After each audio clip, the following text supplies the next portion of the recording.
संत कहते हैं जीवन इतना बस नहीं है, यह शरीर मिला है कुछ करने के लिए, लेकिन विचारना यह होगा कि कुछ करने के लिए मिला तो है, पर क्या करने के लिए मिला है। जैसे ही एक संत ने कहा कि जीवन कुछ करने के लिए मिला है, एक चोर खड़ा हुआ, उसने कहा मैं तो चोरी करता हूं, फिर दिक्कत क्या है। एक ने कहा मैं माता पिता से झगड़ा करता हूं, फिर कहां समस्या है।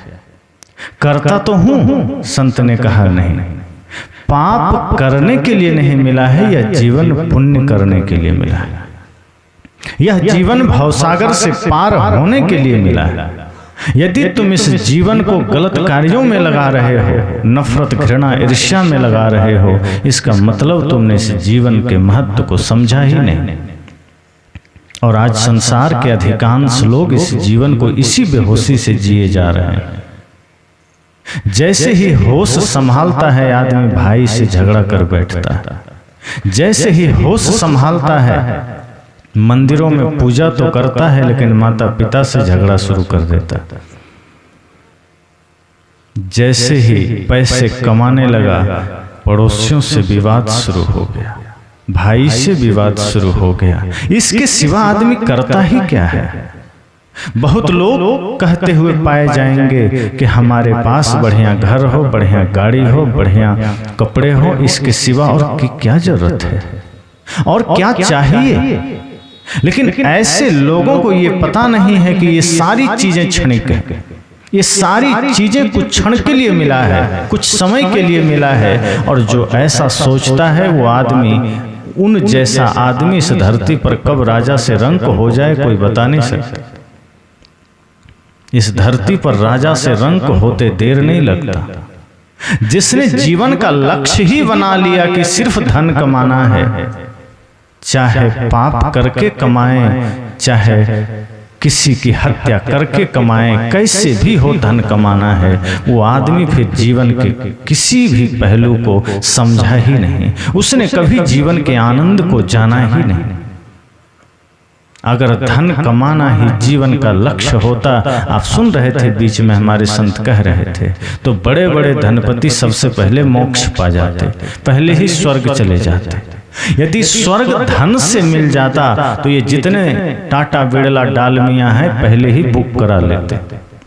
अभी धरती छोड़ के लोग मंगल पर अपना अपना फ्लैट बुक करा रहे हैं, जमीन खरीद रहे हैं। ये लोग स्वर्ग को भी नहीं छोड़ते, वहां भी पैसा देके बुकिंग कर लेते, फिर नरक बच जाता अच्छे लोगों के लिए, फिर अच्छे लोगों को नरक जाना पड़ता। लेकिन समस्या यह है कि स्वर्ग मिलता है आपके अच्छे बुरे कर्मों से, नरक मिलता है बुरे कर्मों से, स्वर्ग मिलता है अच्छे कर्मों से। इसलिए संत कहते हैं कि सबसे पहले तो ये सोचिए कि जीवन में कुछ करना है, तब तय कीजिए कि करना क्या है। क्या सिर्फ शरीर संसार का काम करना है या स्वयं का भी काम करना है। एक आदमी अपने जीवन में यही सोचने में बहुत समय लगा देता है। एक आदमी है वो सोच रहा है क्या करें, पता नहीं, कुछ कह देंगे लोग, सत्संग करें क्या कहेंगे लोग, बच्चे को पढ़ाएं क्या कहेंगे लोग, सुबह सुबह ध्यान करेंगे पता नहीं क्या कहेंगे लोग, कहीं किसी का चरण छूना है आदमी सोचता है क्या कहेंगे लोग। आदमी शराब दुकान पर बेधड़क खड़ा हो जाता है, किसी के झगड़े में आदमी खड़ा हो जाता है, कहीं किसी लड़ाई में आदमी खड़ा हो जाता है। वही आदमी को किसी सत्संग में खड़ा होना पड़े, वो दाएं बाएं झांकता है कि कोई देख तो नहीं रहा है, कहीं लोग कह न दे क्या करने लग गया तुम, क्या कहेंगे लोग। किसी संत का चरण छूना हो, माता पिता का चरण छूना हो, आदमी 100 बार सोचता है, लेकिन पाप करने में कभी नहीं सोचता। धर्म के काम करने में आदमी सोचता है, माता पिता की सेवा करने में आदमी सोचता है, पुण्य का काम करने में आदमी सोचता है, लेकिन पाप किए चला जा रहा है आदमी नहीं सोचता। हमारी समस्या ही यही है कि धर्म का काम करने में हम सोचते चले जाते हैं, विचारते चले जाते हैं, और जब पाप करना हो तो हम करते चले जाते हैं, वहां विचारते भी नहीं। आपको क्रोध आता है, आप कहाँ सोचते हैं कि हमको क्रोध करना है या नहीं करना है। आप क्रोध कर लेते हैं। आपको झगड़ा करना है, आप सोचते कहाँ हैं, आप कर लेते हैं। आपको किसी से नफरत करनी है, आप सोचते कहाँ हैं, नफरत कर लेते हैं। आपको किसी से ईर्ष्या करनी है, आप सोचते नहीं हैं, ईर्ष्या कर लेते हैं। लेकिन जब पूजा करनी हो, प्रार्थना करनी हो, ध्यान करना हो, सत्संग करना हो, आप प्लान बनाते हैं, योजनाएं निकालते हैं। आपको कोई भी शुभ काम करना है, आप मुहूर्त निकलवाते हैं कि पंडित जी मुहूर्त बताइए कैसा है। लेकिन कोई चोर आज तक चोरी करने से पहले कभी मुहूर्त नहीं निकलवाया कि बता दीजिए मुहूर्त कैसा है। कोई भी आदमी हत्या करने से पहले कभी मुहूर्त निकलवाया है? कोई आदमी शराब पीने से पहले मुहूर्त निकलवाया है? कोई आदमी गुटखा बीड़ी तंबाकू मांस खाने से पहले मुहूर्त निकलवाया है? नहीं निकलवाता है। लेकिन उसी आदमी को पूजा करनी हो, मुहूर्त निकलवाता है। शादी करनी हो, मुहूर्त निकलवाता है।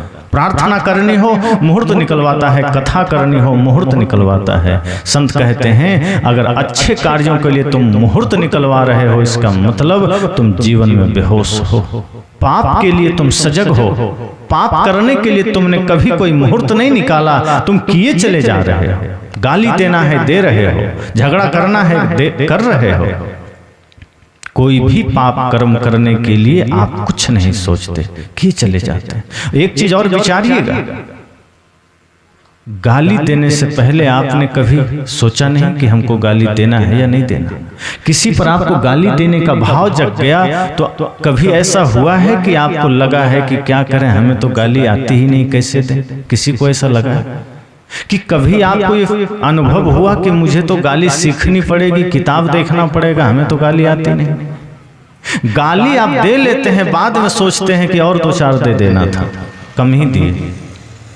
लेकिन जब धर्म का काम करना हो, आप 100 बार सोचते हैं। दान करना है, आप 100 बार सोचते हैं। किसी की सहायता करनी हो, आप 100 बार सोचते हैं। किसी का गर्दन उड़ाने में आप नहीं सोचते हैं। किसी जीव की हत्या करने में आप नहीं सोचते हैं। किसी को एक गिलास पानी देना है, आप सोचने लग जाते हैं। किसी को 2 मीठे वचन देना हो, आप सोचने लग जाते हैं। अधर्म करने में आप नहीं सोचते। संत कहते हैं जिस दिन तुम खड़े हो जाओ कि अधर्म करने से पहले थोड़ा विचार कर लिया जाए, अधर्म काम आप नहीं कर पाएंगे। अगर आपको किसी पर क्रोध आ रहा है और आप इतना भर सोच लीजिए कि मुझे क्रोध का जवाब क्रोध कल करना है। कोई हम पर क्रोध कर दिया है, कोई हमको गाली दे दिया है, किसी ने हमारी निंदा कर दी है, हम आज नहीं देंगे जवाब, हम कल देंगे। निश्चित मानिए आप क्रोध नहीं कर पाएंगे। आपको किसी को गाली देने की इच्छा हो रही है, आप मत दीजिए, आप सिर्फ कॉपी में लिख लीजिए। एकांत रूम में जाइए, जो गाली देने का मन हो रहा है वो कॉपी में उतार लीजिए। 1 घंटे बाद अगर आप उसको पढ़ेंगे, आप खुद नहीं पढ़ पाएंगे। आपको मन होगा कितना जल्दी फाड़ के फेंक दे, कोई देख लेगा तो क्या सोचेगा। हमारे मन में इतना भयंकर गाली। आदमी क्रोध के नशे में, क्रोध के आवेश में अपने आप को मन के गुलाम कर देता है और जो पाप नहीं करना चाहिए वो कर लेता है। संत कहते हैं जीवन जिए लेकिन सजगता के साथ जिए। धर्म काम करना है, कुछ मत सोचिए, कर लीजिए। पुण्य का काम करना है, ज्यादा मत सोचिए, कर लीजिए। कोई प्यासा है, पानी देना है, कुछ मत सोचिए, पानी दे दीजिए। आप कितना भी इमरजेंसी में जा रहे हैं, जरूरी में जा रहे हैं, कोई भूखा मिल जाए उसको भोजन प्रयास करिए, दे दीजिए।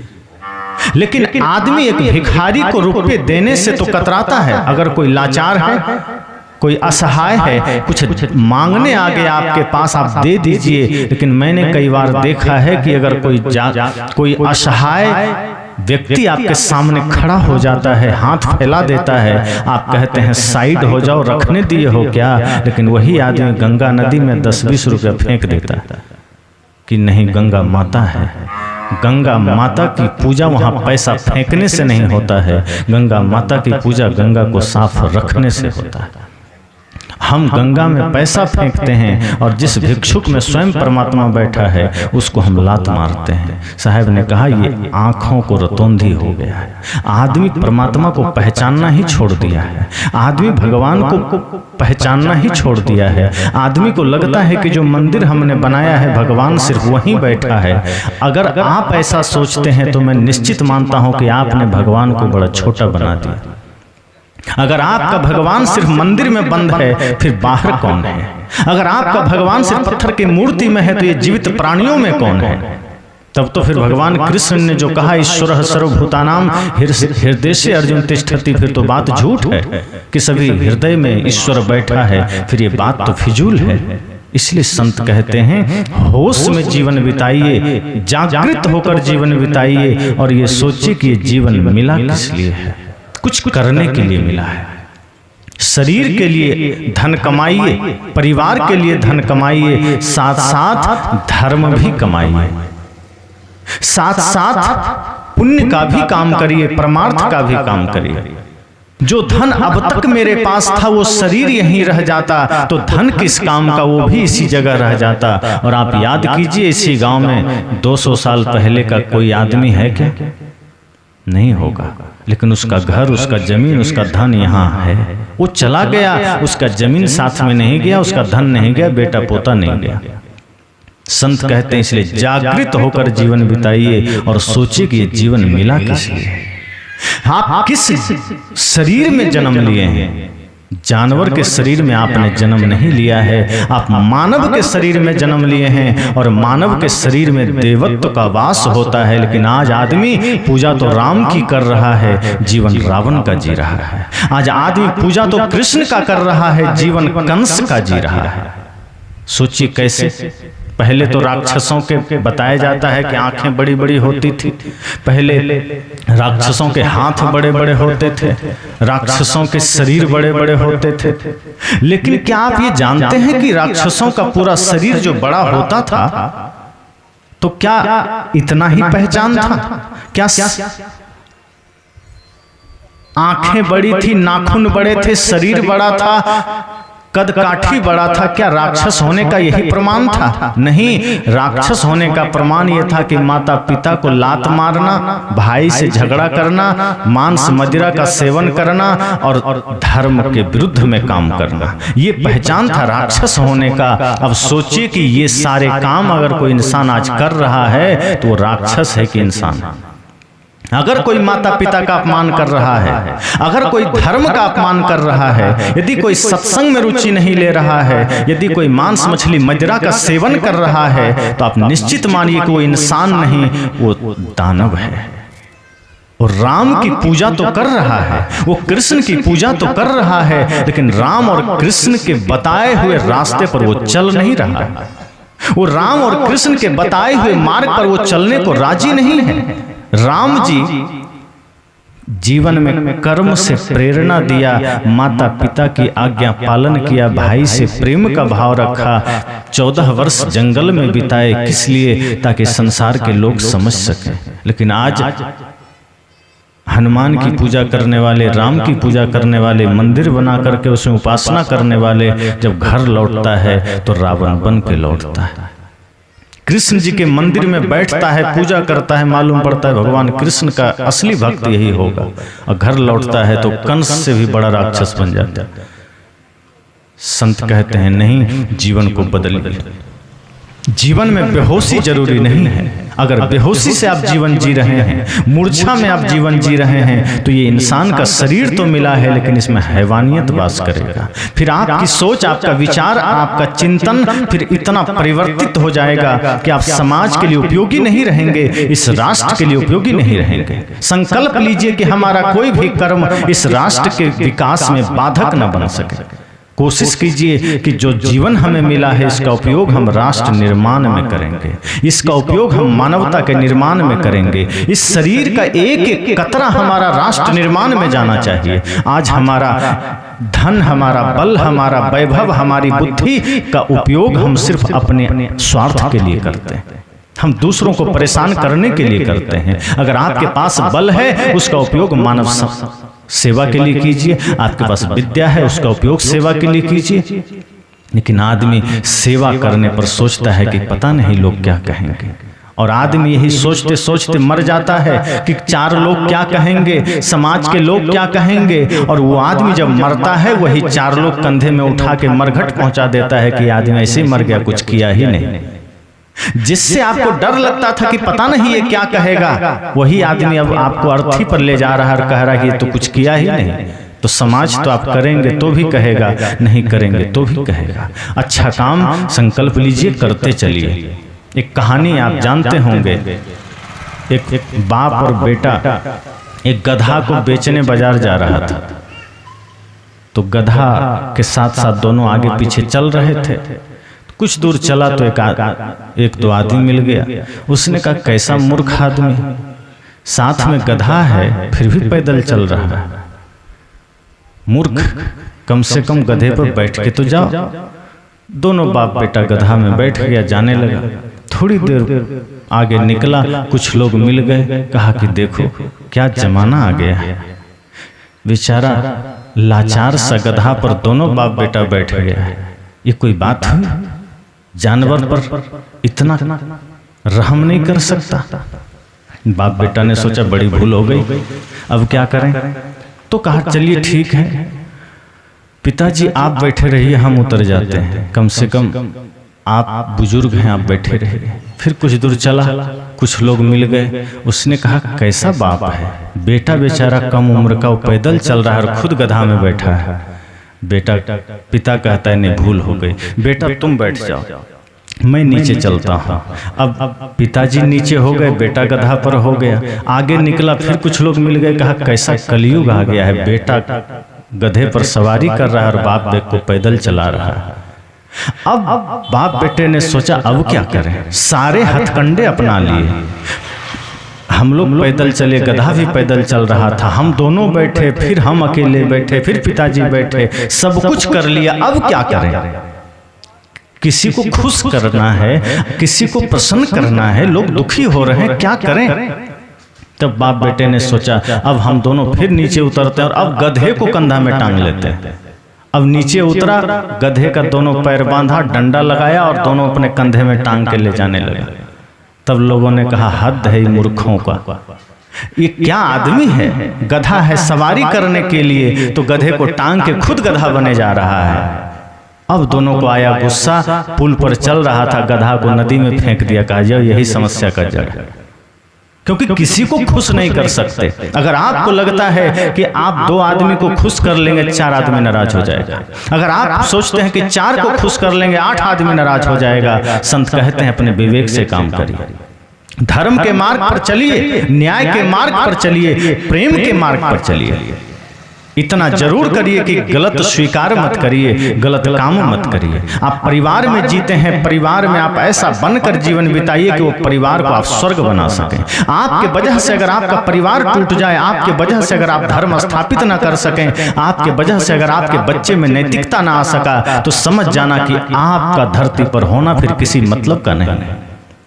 अगर आप राष्ट्र निर्माण के सहायक न बन सके, और इसके लिए अक्सर मैं कहा करता हूं कि अपने बच्चों को अपने महापुरुषों से परिचय कराइए। छोटे छोटे बच्चे हैं, माता पिता सोचते हैं इनको कॉन्वेंट में भर्ती कर देंगे, हॉस्टल में डाल देंगे, बढ़िया बढ़िया अंग्रेजी सीखेगा। लेकिन आज अंग्रेजी सीखने वाले बच्चे प्रणाम नमस्कार साहेब बंदगी भूल गए, जय गुरु भूल गए। आप अपने बच्चों में संस्कार डालिए, शिक्षा तो डालिए ही, क्योंकि शिक्षा तो चाहिए, लेकिन जो शिक्षा बिना संस्कार के है वो शिक्षा मुर्दा है। क्योंकि आज शिक्षा तो है लोगों के पास, और आप देखिए वृद्धाश्रम जाके वहाँ लोगों से पूछिए, बूढ़े माँ बाप से कि आपके बेटे क्या करते हैं, तो कोई नहीं कहेगा मेरा बेटा किसान है। किसान कभी अपने माँ बाप को वृद्धाश्रम नहीं भेजता। वृद्धाश्रम उसी ने भेजा है जिस माँ बाप ने अपने बेटे को डॉक्टर इंजीनियर वकील बनाया है। जो डॉक्टर इंजीनियर वकील IAS IPS बनकर बैठा है, उसी के माँ बाप वृद्धाश्रम में आंसू बहा रहे हैं। इसलिए मैं कहता हूं बच्चे को संस्कार जरूरी है। अगर बच्चे में सही संस्कार डाला तो आपके वही बच्चे श्रवण कुमार की तरह आपको भी चार धाम की यात्रा कराएगा। और यदि आपने संस्कार मेघनाद वाला डाला है तो फिर वो आपका नाम हंसी कराएगा, आपका सिर झुका देगा। फिर वो काम श्रवण कुमार का नहीं करेगा, फिर आपको भी वृद्धाश्रम में डालेगा। इसलिए कोशिश कीजिए ये सत्संग आपके जीवन में एक जागरण लेकर आए। ये सत्संग से आप अपने को बदल सकें। सबसे पहले अपने जीवन को बदलिए, खान पान को बदलिए, जीवन जीने के ढंग को बदलिए, अपने तरीके को बदलिए। आज हम बदलना ही नहीं चाहते, जैसा चल रहा है चलने देते हैं। ना तो हम ये सोचते हैं कि यह जीवन परमार्थ के लिए मिला है, और हम तो अपनी संस्कृति भूल ही गए। हम ये भी नहीं सोचते कि जिस देश में इस आजादी की लड़ाई को लड़ने के लिए अपने प्राण देने वाले भगत सिंह 23 वर्ष में शहीद हो जाते हैं, जिस देश में 14 वर्ष में खुदीराम बोस शहीद हो जाते हैं, जिस देश में 19 वर्ष में उधम सिंह शहीद हो जाते हैं, आज वहां हमारी युवा 30-30 साल के हो जाते हैं। उनको देश देश की संस्कृति और मर्यादा का पता ही नहीं होता। जिस देश में हम लोगों से पूछते हैं आपका रियल हीरो कौन है, तो अधिकांश युवा कहता है सलमान खान, शाहरुख खान मेरा रियल हीरो है। मैं कहता हूं लानत है तुम पर, अगर तुम्हारे जीवन का रियल हीरो ये हीरो हीरोइन है तो फिर तुम कभी भी अपने संस्कृति को समझ नहीं पाओगे। अगर माँ बाप बचपन में ही अपने बच्चे को सही संस्कार देना शुरू कर दे, सही मार्गदर्शन देना शुरू कर दे, तो वो बच्चे जो आज अपने हीरो हीरोइन को आइडल मान रहा है, आदर्श मान रहा है, आइकॉन मान रहा है, वो बच्चे फिर ये कह सकेंगे कि मेरे जीवन का असली रियल हीरो नेताजी सुभाष है, मेरे जीवन का रियल हीरो भगत सिंह है, मेरे जीवन का रियल हीरो चंद्रशेखर आजाद है। और जिस दिन आपके बच्चों का रियल हीरो नेताजी सुभाष जैसे स्वतंत्रता सेनानी बन गए, आपके बच्चे फिर देशभक्त बनेंगे, मातृ पितृ भक्त बनेंगे, गुरु भक्त बनेंगे। और जब बच्चे देशभक्त बनने लग जाएं तो फिर देश को विश्व गुरु बनने से कोई रोक नहीं सकता। आज देश पतन के रास्ते पर क्यों जा रहा है? आज हमारा समाज जातियों में क्यों बढ़ते चला जा रहा है? आज हमारा समाज संप्रदाय में क्यों बढ़ते चला जा रहा है? कोई कहता है ये कबीरपंथी है, कोई कहता है संत मत का है, कोई कहता है ये आर्य समाजी है। मैं कहता हूं हम सब सिर्फ भारतीय हैं। जिस दिन हम ये भाव को समझ लेंगे, आपको एक दूसरे में कोई विरोध नजर नहीं आएगा।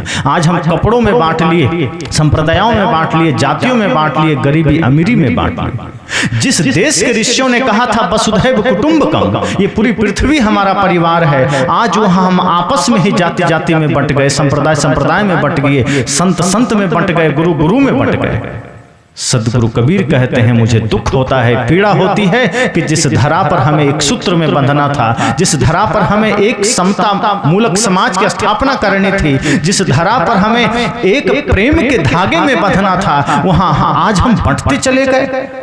और इस स्वार्थपरता की राजनीति में हमारे देश की सभ्यता को नीचे गिराते चला गया। आज नेता भी अपने स्वार्थ के लिए जेब भरने में लगा है, और वैसे ही लोग भ्रष्ट जो उनको वोट देकर के वहां भेज रहा है। आप ईमानदार ना तो हो पाते हैं, ना ईमानदार को चुन पाते हैं। आप में ईमानदारी की कमी आई, एक शराब की थैली पर आपने वोट अपना बेच दिया, 500 रुपये पर आपने अपना वोट बेच दिया।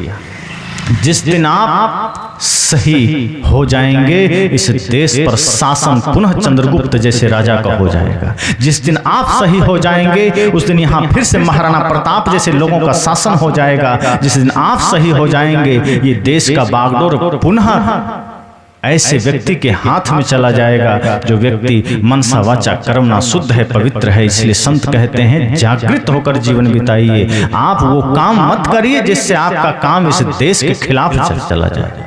आज जो देश के अंदर जो घटनाएं घट रही है, आज जो समाज के अंदर घटनाएं घट रही है, हम कहते हैं सेना पर पत्थर मारना राष्ट्रद्रोह है, देशद्रोह है। मैं कहता हूं माता पिता की अवज्ञा करना, भाई से झगड़ा करना, धर्म के विरुद्ध काम करना, परमार्थ ना करना, ये सबसे बड़ा राष्ट्रद्रोह है, बल्कि ये तो मानव द्रोह है। अगर आप ये काम कर रहे हैं तो सबसे बड़ा मानवता का विरोधी, सबसे बड़ा राष्ट्रद्रोही वो आदमी है जो माँ बाप की सेवा नहीं करता, जो गुरु का सम्मान नहीं करता, जो अपने भाई से प्रेम नहीं रखता, जो पड़ोसी से तो प्रेम रखता है, भाई से प्रेम नहीं रखता। आज पूरा जमाना बदल गया है। अब आप जाइए लोगों के पास, सबके पास एक कुत्ता मिलेगा आपको, और हर आदमी कुत्ते को गोद में चिपकाए हुए बिस्कुट खिला रहा है, चाय खिला रहा है, और अपने भाई के बच्चे को लात मार रहा है, तुम जाओ हटो। भाई से बैर, कुत्ते से प्रेम, भाई से बैर और कुत्ते को गले से लगा रहे हैं। मैं नहीं कहता कि आप कुत्ते को लात मारिए, कम से कम अपने भाई को तो लात मत मारिए। जिस भाई के लिए राम जी ने आंसू बहा दिए, लक्ष्मण को शक्तिवान लगा, राम जी रो पड़े कि अब मेरे पास क्या है, क्या बचा मेरे पास। जिस भरत के लिए राम के आंखों में आंसू आते हैं। पूज्य गुरुदेव जी मंच पर विराजमान हो रहे हैं, सब खड़े हो जाएं, खड़े होकर स्वागत करें। बोलिए सदगुरुदेव की, सदगुरुदेव की, सदगुरुदेव की, सदगुरुदेव की, सदगुरुदेव की, सदगुरुदेव की, सदगुरुदेव की। सबको थोड़ा थोड़ा आगे हट जाए, पीछे से बालों को जगह मिल जाए, थोड़ा थोड़ा आगे हट जाए। बोलिए सदगुरुदेव की जय। पूज्य गुरुदेव जी मंच पर विराजमान हो रहे हैं। हम लोग पूज्य गुरुदेव जी के आशीर्वचन को हम लोगों को सुनने का अवसर मिलेगा।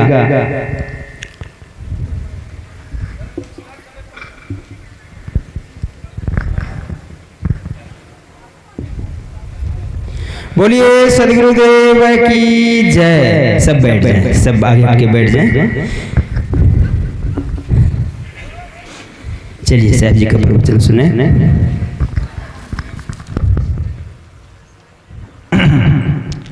तो मैंने कहा कि मनुष्य जीवन जाग कर जीने के लिए मिला है, बेहोशी में जीने के लिए नहीं मिला है। आज हर आदमी अपने अपने जीवन को बेहोशी में बिता रहा है। ये सोचता ही नहीं कि हमें कुछ बढ़िया करके जाना है। शरीर जब अपना है ही नहीं, इस शरीर के पीछे भागने से क्या मतलब है। जिस दिन आप ये सोच लेंगे कि ये शरीर परमात्मा का मंदिर है, एक परिवार हमारा, ये घर हमारा मंदिर है और यहाँ सब देवी देवता हैं, माता पिता गुरु देवता हैं, जब इनके प्रति श्रद्धा समर्पण का भाव होगा, कभी भी जीवन में कोई समस्या नहीं आएगी।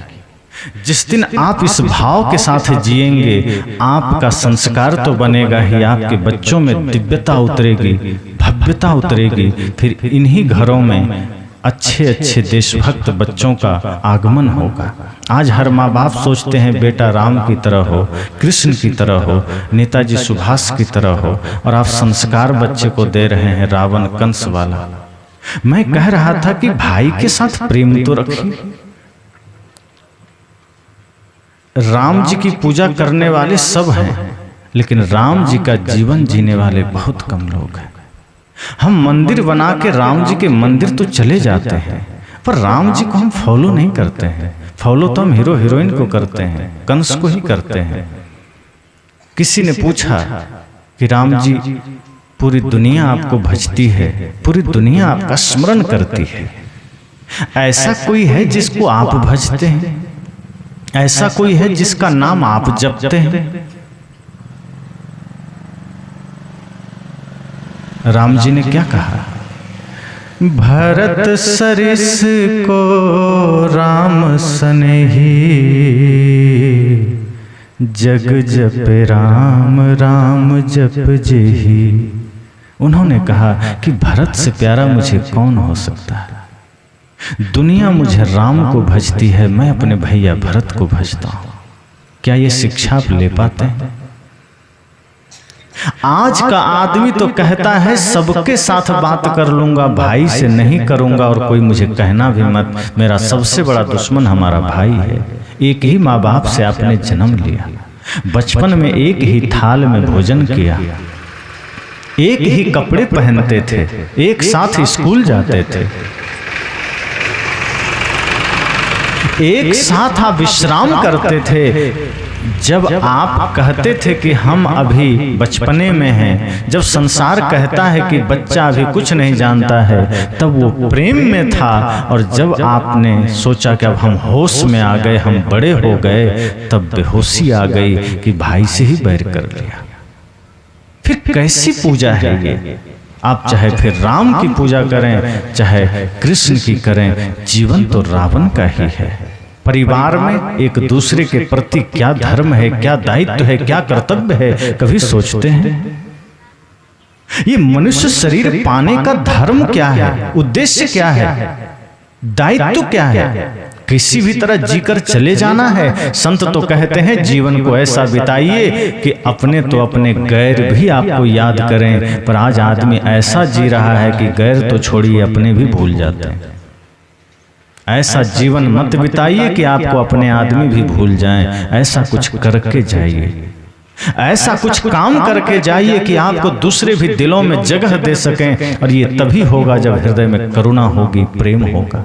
आज आदमी का भोजन बिगड़ा हुआ है, आज आदमी धर्म से दूर होता चला जा रहा है, आज आदमी संस्कार से दूर होता चला जा रहा है। आज पुनः समय है जागने का, और आज आप संकल्प लीजिए कि मुझे संत, धर्म, शास्त्र से फिर निकटता बनानी है, क्योंकि यही है जो हमारे जीवन में दिया का काम करता है, यही है जो हमारे जीवन में जागृति लाता है, वरना बेहोशी में तो पूरा संसार जी रहा है। अमेरिका आदि देशों में धन की कोई कमी नहीं है, वहां सुविधाओं की कोई कमी नहीं है, लेकिन फिर भी अमेरिका, यूरोप के लोग भारत में आकर के सिर झुकाता है तो भारत के पैसों को नहीं झुकाता है, भारत के सुविधाओं को नहीं झुकाता है। जापान के लोग भारत यहाँ के पैसों को सिर नहीं झुकाता है, वो कहता है अरे सुविधाएं तो मैंने खुद बहुत बना रखी है, मैं भारत के धर्म को, भारत के योग को, भारत के आयुर्वेद को सिर झुकाता हूँ, भारत के संत को सिर झुकाता हूँ, जिनके पास बाहर की दौलत तो ज्यादा नहीं,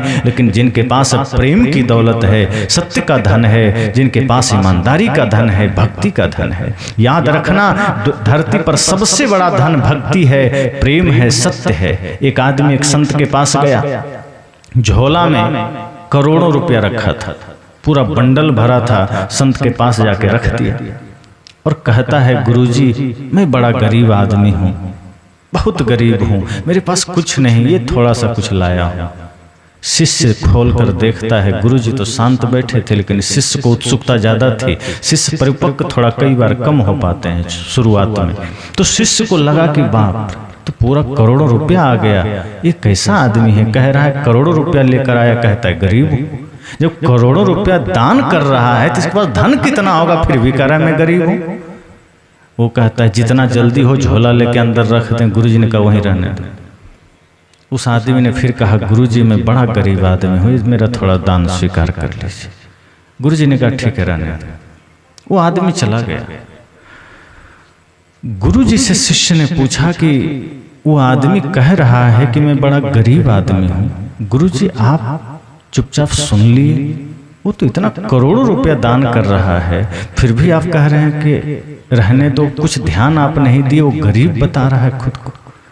साहब ने यहीं पर कहा है वही बात उस संत ने कहा, गुरुजी ने कहा, चाह गई चिंता मिटी मनुआ बेपरवाह, जिनको कुछ नहीं चाहिए वही शहंशाह। साहब ने जो कहा उसी बात को उसके गुरु ने कहा कि बेटा उसके पास धन है, उसके पास सोना चांदी है, लेकिन वो जानता है कि जिस दिन प्राण निकलेगा ये मेरा साथी नहीं होगा। वो जानता है जिस दिन शरीर छूट जाएगा एक कौड़ी साथ में नहीं जाएगा। अरे कौड़ी तो छोड़ो, जिस बेटे के लिए वो प्राण गंवा रहा है वो बेटा ही मुख में आग लगा के मार देगा, वही मुख में आग लगा के जला देगा। इसलिए वो आदमी कह रहा है कि गुरुदेव मेरे पास ये कागज के बंडल तो हैं, लेकिन जो धन मेरे साथ जा सकता था, जो धन मैं लेके जा सकता था, मैंने आज तक वो प्रेम का, वो सत्य का, वो धर्म का, वो भक्ति का धन कमाया ही नहीं। और जिसके जीवन में भक्ति की दौलत नहीं, जिसके जीवन में प्रेम का धन नहीं, उससे ज्यादा गरीब इस धरती पर दूसरा कोई नहीं। दुनिया की नजरों में अंबानी अमीर होंगे, टाटा बिरला अमीर होंगे, पर सदगुरु कबीर कहते हैं इस धरती पर अमीर वो है जिसके जीवन में प्रेम है। इस धरती पर अमीर वो है जिसके जीवन में भक्ति है, श्रद्धा है, और जिसके जीवन में भक्ति है वहां कृष्ण के चरण भी पहुंच जाते हैं। दुर्योधन का 56 प्रकार का व्यंजन भगवान कृष्ण ने ठुकरा दिया। बहुत धन था दुर्योधन के पास, अट्टालिकाएं थी, 56 प्रकार का व्यंजन बनाया। कृष्ण सामने आए। दुर्योधन ने कहा कि हे कृष्ण आपको मेरे यहाँ भोजन करना पड़ेगा। कृष्ण ने कहा मैं तुम्हारा भोजन स्वीकार नहीं कर सकता। आज का आदमी हो, 56 प्रकार का व्यंजन हो, राजमहल में निमंत्रण हो, आदमी सब कुछ छोड़ के चुपचाप जा खा लेगा। लेकिन कृष्ण कहते हैं नहीं, मैं तेरा निमंत्रण स्वीकार नहीं कर सकता। दुर्योधन ने कहा क्यों नहीं कर सकते, मैं आपके लिए बनाया हूं। तब भगवान कृष्ण ने कहा कि 3 ही अवस्था में कोई व्यक्ति किसी का निमंत्रण स्वीकार करता है, भाव में, अभाव में, प्रभाव में। ये 3 बातें याद रखना जीवन में कि या तो कोई आदमी भाव में निमंत्रण स्वीकार करता है, भाव अर्थात प्रेम में, कि किसी से किसको प्रेम है, लगाव है, भाव है, तब निमंत्रण स्वीकार करता है। या फिर दूसरी अवस्था है अभाव की, या तो आदमी के पास कुछ नहीं है, गरीब है, भिक्षुक है, तब किसी का निमंत्रण स्वीकार करता है। और तीसरा है कि आदमी या तो प्रभाव में स्वीकार करता है कि सामने वाला इतना शक्तिशाली है, इतना सामर्थ्यशाली है कि उसके डर से निमंत्रण स्वीकार कर लेता है।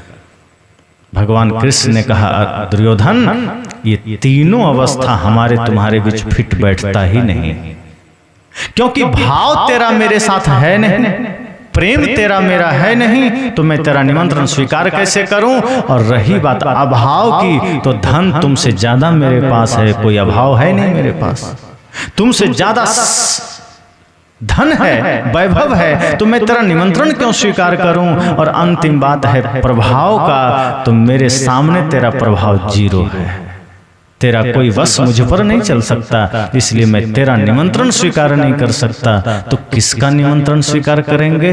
तो मैं तो चला विदुर के घर साग खाने, और भगवान कृष्ण का चरण विदुर के घर साग रोटी खाने चल देते हैं। वहां पर महत्व किस बात का था। भगवान ने कहा तेरे भोजन में अहंकार की गंध आ रही है, तेरे भोजन में अहंकार की गंध है, तेरे भोजन में प्रेम की सुगंध नहीं है। और मैं जिस विदुर के घर जा रहा हूं उसके साग में भी प्रेम की सुगंध है, इसलिए मेरा कदम विदुर के घर जा रहा है, तेरा भोजन मैं अस्वीकार करता हूं। जहां भक्ति है वहां राम के चरण सबरी के द्वार पर चल देता है, वहां राम जी सबरी के जूठे बेर भी स्वीकार कर लेते हैं। और जिस रावण को 10 सिर का अहंकार है वहां राम का चरण जाता तो है, लेकिन वहां बेर स्वीकारने नहीं, वहां भोजन स्वीकारने नहीं, बाणों से उसका अंतिम संहार करने। तो जहां अहंकार है, जहां पाप है, वहां राम के चरण आ भी गए तो वो नाश करने के लिए आएगा। और जहां भक्ति है वहां अगर भगवान के चरण आ गए तो आतिथ्य स्वीकार करने के लिए आएगा। इसलिए संत कहते हैं कि ये सत्संग आपको जगाता है, आपको जागृत करता है। सिर्फ इतना ही कि आपके जीवन में महत्वपूर्ण क्या है और यहां से करके क्या जाना है।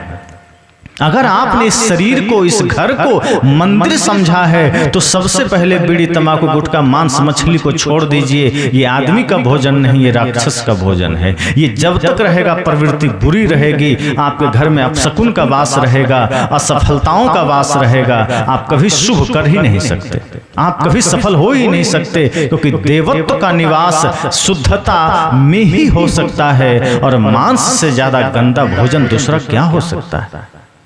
लोग कहते हैं नहीं माता रानी को मांस चढ़ता है, बकरी मुर्गी चढ़ता है, इसलिए करते हैं। सदगुरु कबीर कहते हैं कि जो तोहरा के सांचा देवा तो खेत चरत क्यों न ले जाए। अगर माता रानी को बकरी पसंद है तो शेर को जब भूख लगता है तो बकरी को मार के खा लेता है। माता रानी के पास शक्ति तो है ही, फिर आपको मैसेज करेगी कि मुझे भूख लगी बकरी मार के दो। उनको जरूरत पड़ेगा खुद ही पकड़ के खा जाएगी, उनको क्या दिक्कत है। तो एक तरफ आप कहते हैं जगत जननी माता रानी है, आप यहाँ जितनी माताएं बैठी है, अगर आपके संतान बिगड़ा हुआ भी है और उसको कोई एक चांटा मार दे, आपको दर्द होगा कि नहीं। अगर जगत जननी आप कहते हैं माता को, तो एक चींटी भी उन्हीं का संतान है, एक बकरी भी उन्हीं का संतान है। अगर आप बकरी के गर्दन पर छुरा चला रहे हैं तो माता खुश नहीं होगी, वो क्रोधित होगी। ये बात आप क्यों नहीं सोचते। इस धरती पर जो भी जीवित प्राणी है उसको भी जीने का हक है। और अगर आप कहते हैं कि जगत जननी, जगत पिता महादेव और माता दुर्गा हैं, तो सब उनके संतान हुए, और उनके संतान पर अगर आपने आघात किया तो उनका कृपा पात्र नहीं, उनके प्रकोप का पात्र बनेंगे। इसलिए संत कहते हैं होश में आइए, अपने भोजन को सुधारिए। जहां आप शुद्ध भोजन करेंगे वहां मन आपका शुद्ध होगा, गंदा भोजन करेंगे मन गंदा होगा। आप याद कीजिए महाभारत की वो घटना, जब भीष्म पितामह मृत्यु सैया पर लेटे थे, बाणों की सैया पर सांसें गिन रहे थे, द्रौपदी चली गई प्रणाम करने, औपचारिकता निभाने। क्रोधित थी द्रौपदी भीष्म पितामह से, नाराज थी, फिर भी सोचती है चलो एक बार प्रणाम कर ही लेते। चली गई, भीष्म पितामह का चरण छूती है। भीष्म पितामह ने कहा तथास्तु सौभाग्यवती भव। जैसे ही कहा द्रौपदी क्रोधित हो उठी, कहा आपके मुख से आशीर्वाद शोभा नहीं देते, आप होंगे सबके चहेते, पर मुझे आज भी आपसे नफरत है। भीष्म पितामह ने कहा क्यों पुत्री?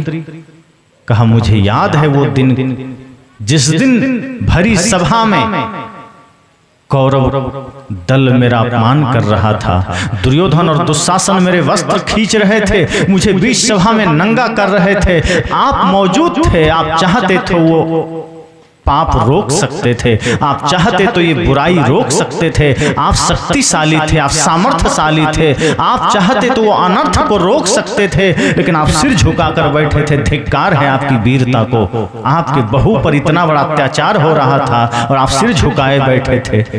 भीष्म पितामह ने बड़े प्यार से सुना, हाथ जोड़ने की कोशिश किया पर बाणों की सैया पर थे, हाथ जोड़ नहीं पाए और इतना ही कहा कि पुत्री मुझे क्षमा करना, मैं मानता हूं उस दिन मुझसे गलती हुई, लेकिन इतना ध्यान रखना कि मैं दुर्योधन के साथ था, मैं दुर्योधन के पाप का अन्न खा रहा था और पाप का अन्न खाते खाते मेरा मन दूषित हो गया था, इसलिए धर्म का कार्य करने में मैं पिछड़ गया और मैं तेरी रक्षा ना कर सका, क्योंकि मैं दुर्योधन के पाप की कमाई खा रहा था। लेकिन अर्जुन के बाण मेरे शरीर में लगे हैं और उन बाणों से ये शरीर का वो पाप का सारा रक्त बह चुका है, अब मेरे अंदर कोई पाप नहीं है, अब मैं शुद्ध हो गया हूं, इसलिए आज मैं तुम्हें सौभाग्यवती का आशीर्वाद दे रहा हूं। सोचिए, दुर्योधन के पाप की कमाई खाने से इतना बड़ा अनर्थ हो सकता है, तो जिस आदमी का पूरा खान पान ही गड़बड़ हो, वो जीवन में कितना बड़ा अनर्थ कर लेगा। इसलिए संत कहते हैं कभी भी गलत खान पान मत कीजिएगा, जैसा खाए अन्न वैसा बने मन। आप अपने खान पान को ठीक करिए और अपने घर को, अपने परिवार को एक मंदिर समझिए। जिस दिन आप घर को मंदिर समझेंगे ना, उस दिन इसी मंदिर में देवत्व का वास होगा, फिर उसी माता पिता में आपको महादेव का दर्शन होगा, जगत जननी दुर्गा का दर्शन होगा। पर दुर्भाग्य है कि अपनी माँ में जननी का दर्शन नहीं होता, माँ को तो लात मारते हैं और मंदिर में जाके सिर झुकाते हैं। सदगुरु कबीर कहते हैं सावधान, मंदिर में सिर झुका रहे हो मुझे कोई दुख नहीं है, मंदिर में पूजा कर रहे हो मुझे कोई पीड़ा नहीं है, लेकिन मंदिर से निकल कर आओ तो अपनी माँ का सम्मान करना मत भूलना। मंदिर से घर लौटो तो अपने माँ को लात मत मारना, अपने माँ को वृद्धाश्रम मत भेजना। एक बार अपने माँ का चरण छू करके उसका हालचाल भी पूछ लेना। अगर तुम ऐसा कर पाए तो तुम सच में माता का भक्त हो। अगर तुम्हारी पूजा, तुम्हारी भक्ति मंदिर से बाहर खत्म हो जाती है, फिर तुमसे बड़ा पाखंडी, तुमसे बड़ा ढोंगी दूसरा कोई नहीं है। अगर तुम राम की पूजा कर रहे हो तो राम की पूजा करना मुझे कोई दुख नहीं, कोई विरोध नहीं, लेकिन जब घर लौट कर आना तो अपने भाई के साथ वही भरत का व्यवहार करना, अपने भाई लक्ष्मण के साथ वही लक्ष्मण का व्यवहार करना। अगर तुमने अपने भाई के साथ रावण का व्यवहार किया तो राम के मंदिर में तुम्हारा सिर झुकाना सिवाय पाखंड के कुछ भी नहीं। इसलिए कहते हैं ये घर आपका मंदिर बन सके, यही काम इस सत्संग का है। सत्संग आपसे कुछ मांगता थोड़े है। सत्संग में संत क्या कहते हैं, अपने जीवन की बुराइयां यहाँ समर्पित कर देना और जीवन में कुछ धर्म लेकर जाना, कुछ अच्छाई लेकर जाना। आप जब घर लौटिए ये सोचिए कि जो हमारे बीच रहने वाले लोग हैं ये परमात्मा ही तो हैं। उपद्रष्टा अनुमंता च भारता भोक्ता महेश्वरा परमात्मेति चाप्युक्ता देहेस्मिन् पुरुषः परः। कृष्ण कहते हैं ये आत्मा ही परमात्मा है, करता है, भोक्ता है, महेश्वरा है, सब यही तो है। कौन है इससे अलग? और आज आप इसी को प्रताड़ित किए जा रहे हैं। आपके वजह से न जाने कितने लोगों के आंखों में आंसू है, कितने जीव जंतु पीड़ित हो रहे हैं। प्रेम की जहाँ धारा बहती है वहाँ जानवर भी सिर झुका देते हैं, और जहाँ क्रूरता की धारा बहेगी वहाँ घर के लोग भी भयभीत होते हैं। आप प्रेम में जीवन बिताइए, अनुभव कीजिए। आप कभी करुणा से भरे हों, प्रेम से भरे हों। आप किसी जानवर, जैसे आपके द्वार पर गाय है, बैल है, कुछ भी है, आप उसके सिर पर प्रेम से हाथ फेरिए, वो गर्दन झुका देता है, उसको भय नहीं होता, वो आपके प्रेम को पहचान लेता है। लेकिन आप क्रोध की अवस्था में वहाँ चले जाइए, हाथ बढ़ाइए, वो भाग जाएगा, वो आपके क्रोध को महसूस कर लेता है। जानवर भाषा नहीं जानते, वो आपके भाव को जानते हैं। संत कहते हैं अपने भाव को कभी बिगड़ने मत देना। जिस दिन आपका भाव बिगड़ गया समझना जीवन बिगड़ गया। और भाव बिगड़ता है आपके भोजन से, इसलिए भोजन कभी बिगड़ने मत देना, संग कभी बिगड़ने मत देना। कृष्ण कहते थे दोस्त एक ही रखना जीवन में, न मिले बढ़िया तो मत रखना, पर ऐसे दोस्त मत रखना जो आपको जुए के अड्डे पर ले जाए, जो आपको शराब की दुकान पर ले जाए, जो आपको गुटखा खाने की प्रेरणा दे, जो आपको मांस खाने की प्रेरणा दे, जो आपको झूठ बोलने की प्रेरणा दे। एक ही दोस्त रखना भगवान कृष्ण की तरह जो आपकी नैया पार लगा दे। एक ही दोस्त रखना भले ही। इसलिए कोशिश करिए, जीवन में प्रयास करिए इस सत्संग आपके जीवन को जगा सके, आपको जागृत कर सके। माता पिता गुरु के प्रति सम्मान का भाव रखिए, भाई भाई में प्रेम रखिए, और ये भारत भूमि जहाँ के हमारा जन्म हुआ है इसके प्रति भी कर्तव्य का पालन कीजिए। स्वार्थ में जीकर मत चले जाइए। बढ़िया घर हो जाएगा, ठीक है, क्या हो जाएगा? साहब ने कहा बढ़िया घर बनाइए, उन्होंने नहीं कहा मत बनाइए, लेकिन बढ़िया घर हो गया और मन बढ़िया नहीं हुआ तो उस घर में झगड़े होंगे कि नहीं? झोपड़ी में भी शुभता का वास हो सकता है, और अगर मन गंदा है तो महल में भी रुदन होगा, महल में भी दुख होगा, पीड़ा होगी। आप कोशिश करते हैं हम घर बढ़िया बनाएं, पर्दे बढ़िया लगाएं, पत्थर लगाएं, मार्बल लगाएं। संत कहते हैं जरा ये भी कोशिश करना कि मन को भी थोड़ा ठीक रखें, मन को भी जरा निर्मल रखें, मन को भी पवित्र रखें, और अपने देश की संस्कृति, देश के इतिहास, देश की सभ्यता को भूलिए मत। ये वही देश है जो सर्वे भवन्तु सुखिनः का भाव देता है कि सबके प्रति शुभ का भाव रखिए, सुख की कामना करिए। ये वही देश है जहाँ के संत कहते हैं जियो और जीने दो। यहाँ किसी के प्रति बैर का भाव नहीं है, यहाँ किसी के प्रति नफरत का भाव नहीं है। और जिस दिन आप यहाँ से जाएंगे क्या बचेगा यहाँ पीछे? साहब ने कहा है, इसलिए इस जीवन में कुछ ऐसा करिए कि जब जाइए तो लोग आपको स्मरण करें, आपके प्रति बढ़िया भाव के साथ आपको स्मरण करें। बता दिया क्या लेकर गए, घर छोड़ दिया, धन छोड़ दिया, अब खाली हाथ जा रहे हैं। आगे पंक्ति में कहते हैं वह रास्ता अकेले कटेगा, पर एक चीज ध्यान रखना कि मरने के बाद कौन सा जन्म मिलेगा कोई नहीं जानता, पर ये जन्म जो मिला है ये तो आप हार के जा रहे हैं। जिस जीवन में प्रेम नहीं है, जिस जीवन में धर्म और भक्ति नहीं है, वो जीवन आप जीत ना सके, आप हार के जा रहे हैं। जिसमें सिर्फ नफरत है, घृणा है, ईर्ष्या है, जिसमें सिर्फ पड़ोसियों से बैर है, जिस जीवन में सिर्फ घृणा है, वो जीवन आप जीत ना सके, आप उसको हार के जा रहे हैं। इसलिए सदगुरु कबीर पूछते हैं, प्राण चलत काया कह रोई, सुनु हंसा मेरे साईं, तुम तो हंस चले घर अपने, हम कहाँ जायब बिगोई, प्राण चलत काया कह रोई। काया पाय बहुत सुख किन्हा, नित उठी मल मल धोई, नित उठी मल मल धोई, सो तन छिय छार होई जई है, नाम न ली है कोई, प्राण चलत काया कह रोई।